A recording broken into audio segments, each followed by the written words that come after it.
邊有啲大廈咁撚戇鳩㗎？嗰啲設計啊，嗱呢啲咧就兩個單位嚟嘅，咁啊你當係呢個叫左啊，呢個叫右啊，係兩間屋嚟啊，間開。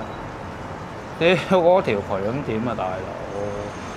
嗱，我哋而家當事人咧，我代表當事人就呢邊啊，咁啊搭棚啦，搭棚搞，咁啊漏埋隔離屋啊，喂，都一齊都夠啦，咁啊夾些少錢啦，不過夾錢講到夾錢咧，人哋住緊好地地咧，就唔會同佢夾錢嘅，送埋俾佢。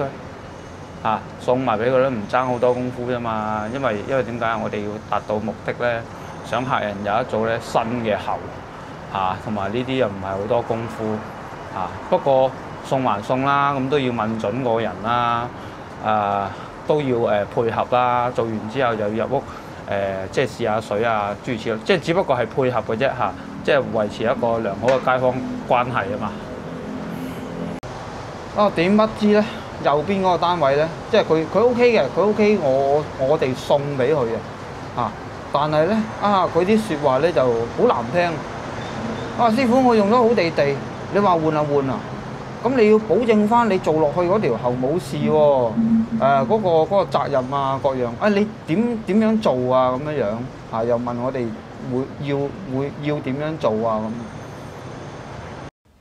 咁然後有睇下某網紅嘅介紹呢，係啦，咁既然隔離屋就唔係好配合，咁我哋亦都唔需要佢配合啦，冇任何嘢配合，我哋由頭嚟個入紙啊。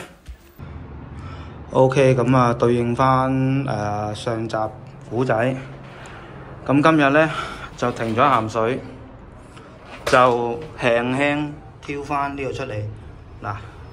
鏡頭見到咧，佢係為咗就嗰個角度咧，外牆入到咁上下之後，揼低先至轉彎。嗱，呢啲又係我所講啦，唔好信任何橫直嘅嘢啦。咁我哋而家咧，為咗點樣證實兩條喉，仲有一條啊嘛，當然我唔會掘出嚟啦。我陣間會喺呢度切一切佢，攞條鐵線對出去。就撞到出邊隻曲，咁就內外去對就聽聲。因為我今朝已經係試咗水聲噶啦，試咗放水聲，但係因為佢隻漆黐得太近，咁聽唔到。我哋唯有而家用穿線帶撞擊嘅聲音去判斷邊一條係我哋。好啊，我咁樣錯。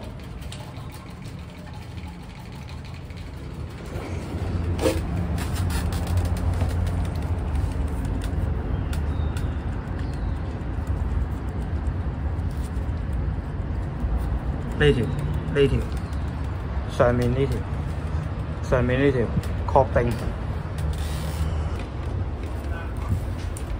嚟啊！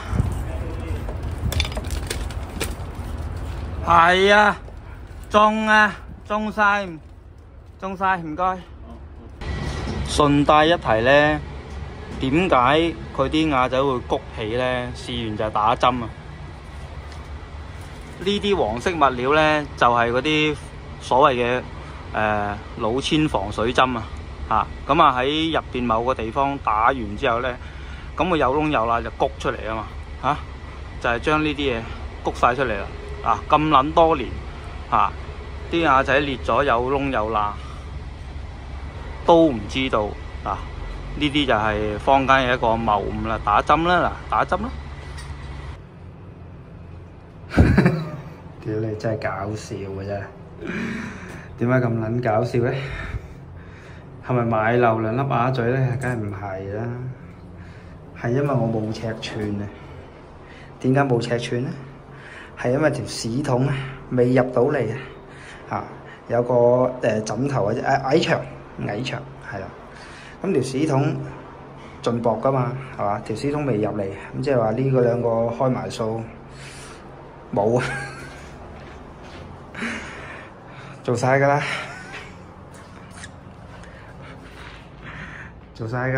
水標未駁咯。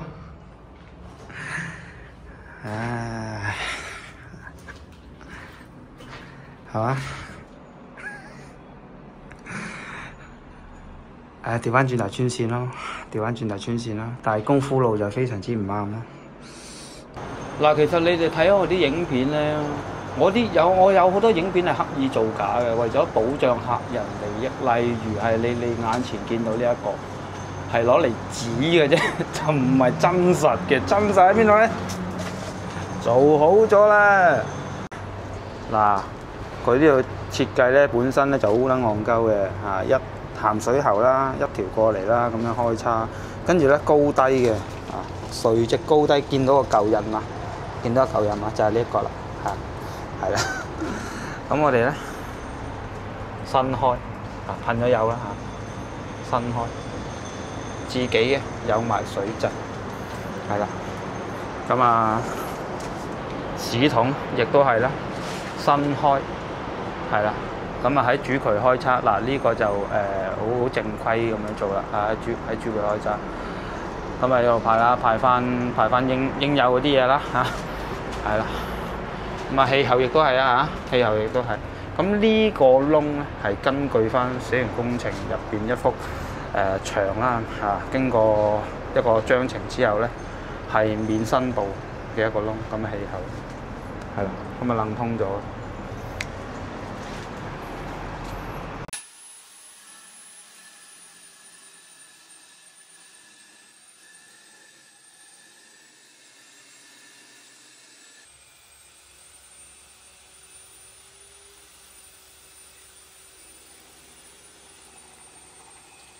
你睇下，梅冧對咁樣送啲新嘢俾你，人哋驚你害鳩佢啊！你鬆下腰啊，傻嘅。